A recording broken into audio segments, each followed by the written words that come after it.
porque ela que produz vida. Amém? Amém. Eu quero titular essa mensagem: Deus quebrando maldições na família. Eu não sei como está a tua casa, mas eu sei como ela vai ficar. Aleluia. Eu não sei como é que está a vida do teu cônjuge, mas eu creio que a visão de Deus para a vida dele e para a vida dela é diferente. Eu não sei como é que está o teu lar, teu filho, tua filha, se precisa de libertação, mas eu quero dizer a você que o Deus que nos comprou e nos tirou do lamaçal do pecado, Ele não mudou. E hoje Deus vai quebrar a maldição dentro do teu lar. Deus vai mostrar que é fiel na tua vida, amém? A Bíblia fala no livro de Deuteronômio sobre diversas maldições. Deus levanta Moisés e quase no final da sua vida, Deus ordena que ele escolha 6 representantes de cada tribo, e 6 de cada, 6 iria abençoar o povo com algumas ordenanças, e 6 iriam colocar em ordem aquilo que seria maldito na presença de Deus. As maldições que eram faladas e que o Senhor ordenou eram algumas, nós podemos citar: envolver-se com a irmã, envolver-se com a sogra, não vamos detalhar, tomar o terreno do próximo, agir contra o próximo em oculto. E quando ele fala de morte, não era só física, é espiritual. Eita Deus! Quem cometia e quem comete esses erros tem sobre a sua vida uma maldição. Desse jeito, aleluia. Mas havia os 6 homens que estavam ali para abençoar também o povo. E a Bíblia diz que Moisés escolhe 6 para abençoar, 6 para amaldiçoar. Eram bênçãos e maldições dentro daquilo que o povo cometia. Aleluia. O povo teria que observar aqueles mandamentos para que trouxesse para a sua vida e para a sua casa bênção ou maldição. A primeira coisa, eu quero abrir um parênteses. Você está observando a palavra? Aleluia! Você está observando, está trazendo bênção ou maldição para a tua casa? Aleluia. É a primeira pergunta que o Senhor nos faz. Meu Deus. Você está trazendo maldição ou bênção? Porque nós observamos que cada um era responsável pelo seu lar, em trazer bênção ou maldição para o seu lar. Eu e você somos responsáveis em trazer a bênção de Deus ou a maldição para o nosso lar. O Senhor não nos escolheu para amaldiçoar a nossa vida e o nosso lar. Mas se nós não observarmos a palavra, podemos sim trazer maldição para o nosso lar, para os nossos filhos, para o nosso esposo, esposa, para os nossos parentes. Depende da nossa atitude. Aleluia. E a Bíblia conta uma história que nós lemos, mas antes de eu chegar na história, deixa eu contar a história de um homem chamado Saul. Quem já ouviu falar sobre Saul? O povo vivia apenas tendo Deus como rei. Mas o povo começa a pedir a Moisés lá atrás, vai passando um tempo, ele pega Josué. Quando Moisés morre, Josué morre, Deus levanta juízes e juízas para zelar pela lei. 613 leis é a quantidade dos seus ossos e das suas medulas. Cada osso e cada medula representa uma lei e uma ordenança para o povo de Israel. E a Bíblia diz que o povo começa a pedir aos líderes um rei. Eles tinham o rei dos reis, senhor dos senhores, mas para o povo não era suficiente. E Deus olha para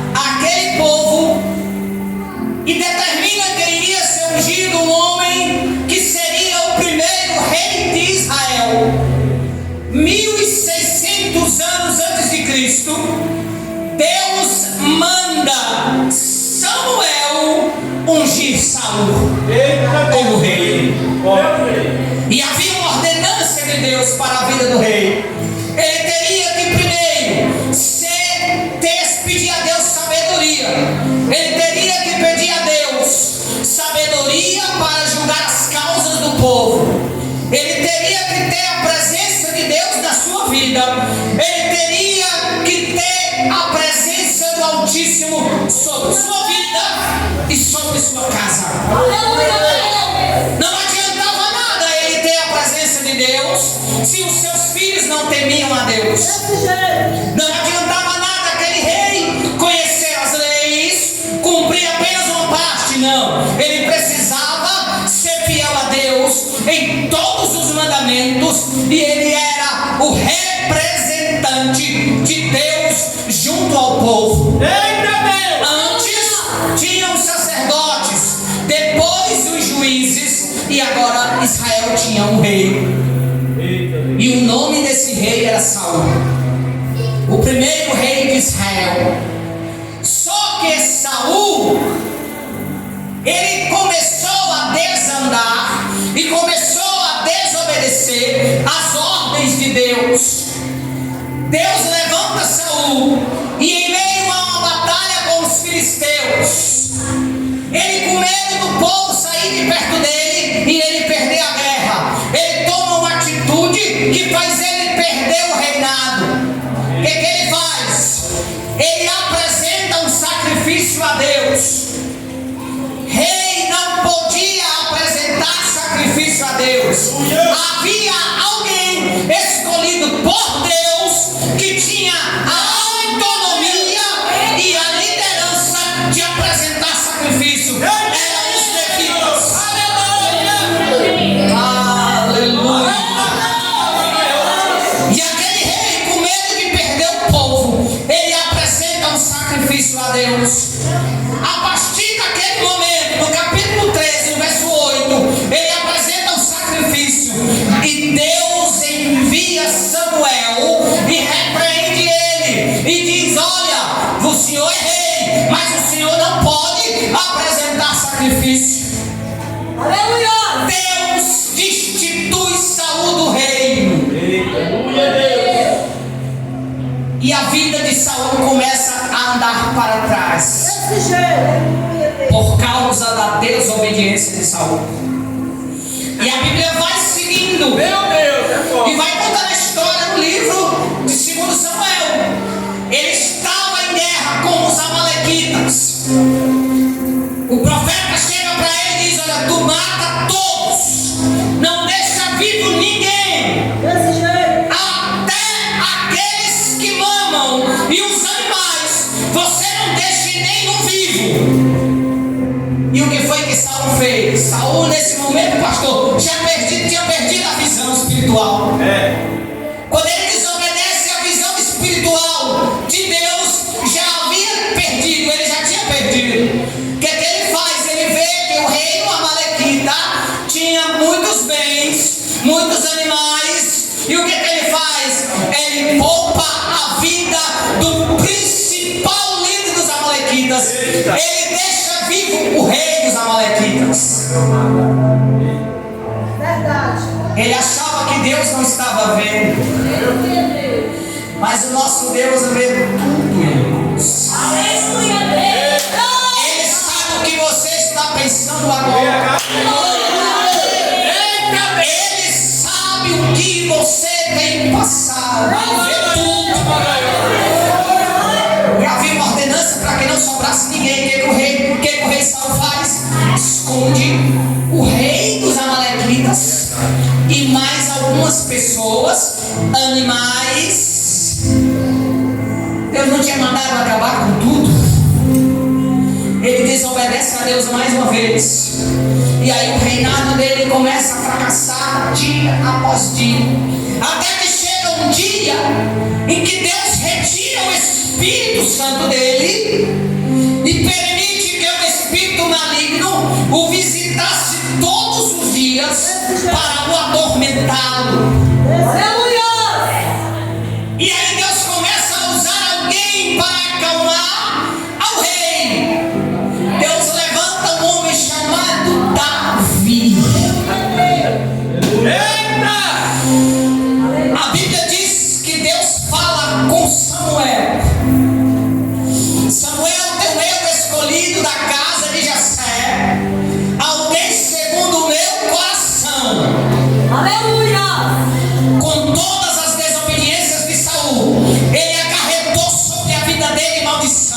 Meu Deus é forte.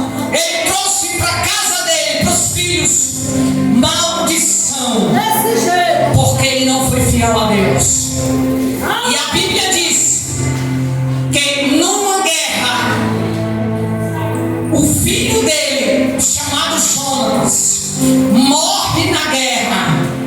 E ele, para não ser morto pelos filisteus, ele se suicida com uma espada no peito.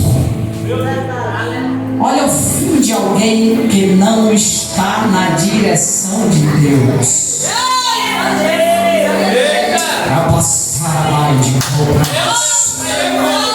Olha o fim de quem não anda segundo a vontade de Deus.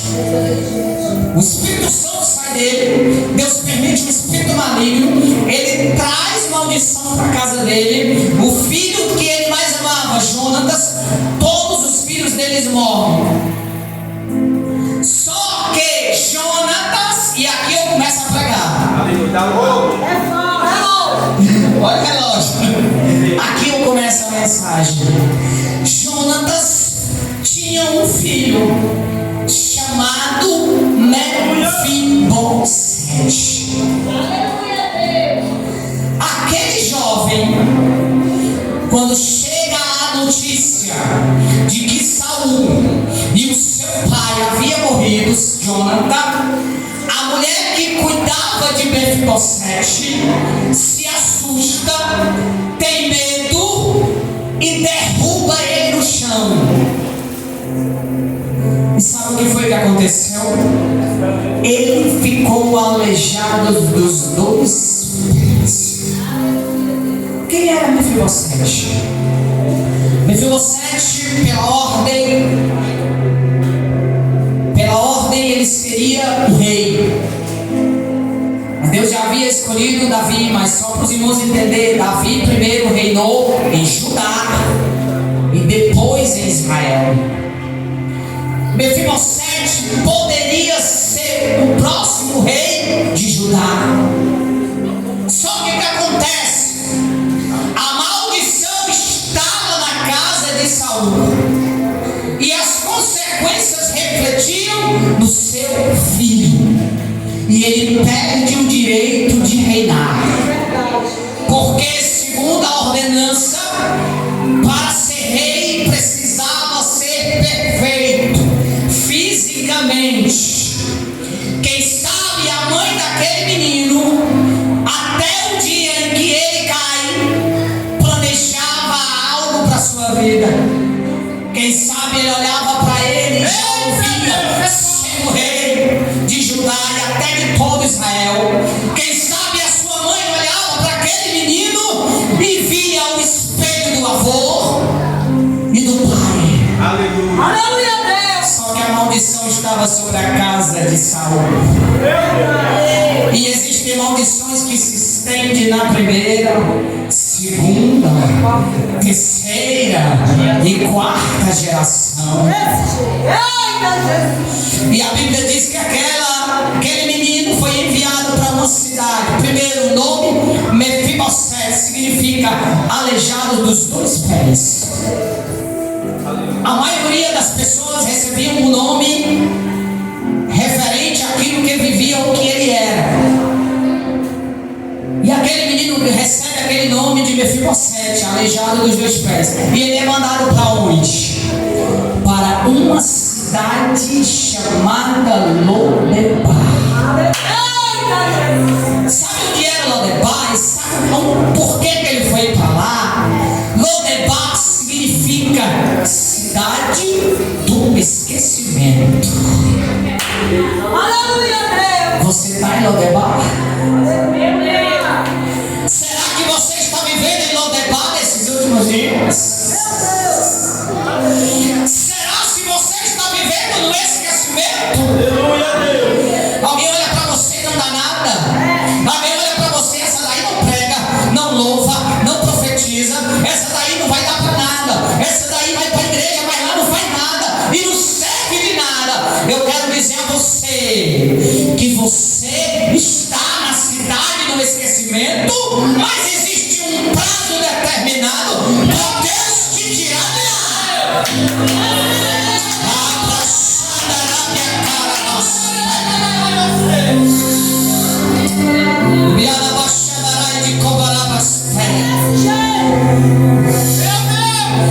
maldição estava sobre a casa de Saul.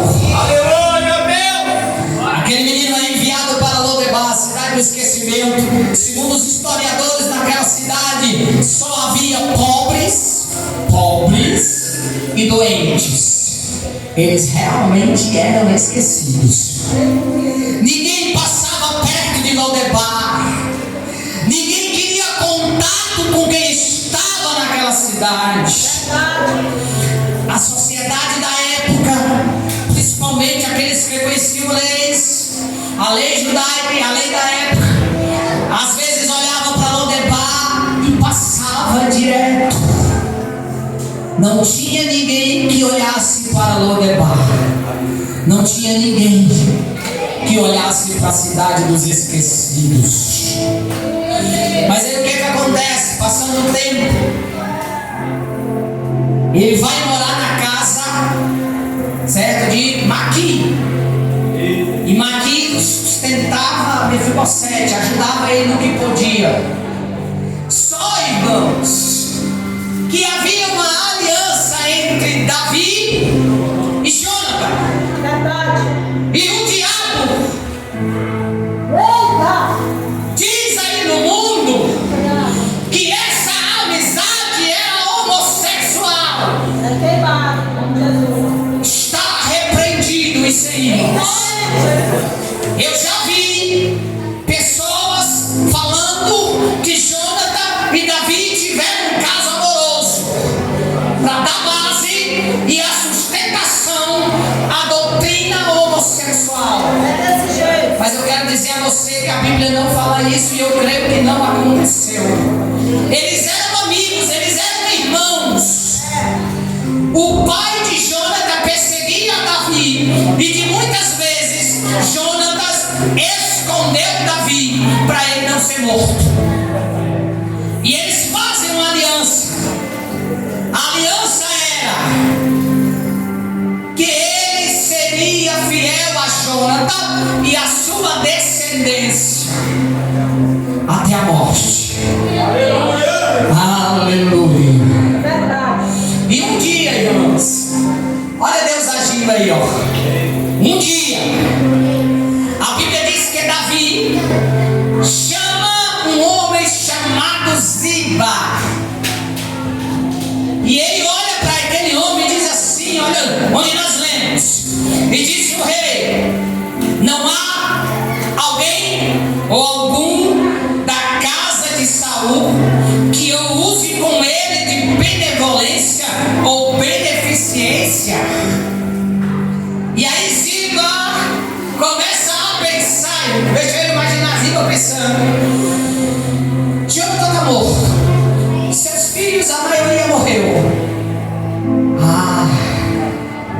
Deus vai lá na mente de Ziba, irmãos, e faz ele lembrar de alguém que estava na cidade dos esquecidos. Olha a maldição começando a ser quebrada. A Bíblia diz que Ziba olha para o rei e diz assim: tem um moço, tem um homem lá em Lodebar chamado Mefibosete. Deus está lembrando de você nesta noite. Ele não precisa de Davi para te abençoar e para lembrar de você. Ele mesmo está nesta noite aqui para lembrar de você. Você vai sair de Lodebar esta noite. Você vai sair da cidade dos esquecidos. Meu Deus, e você vai ser lembrado pelo Rei dos Reis.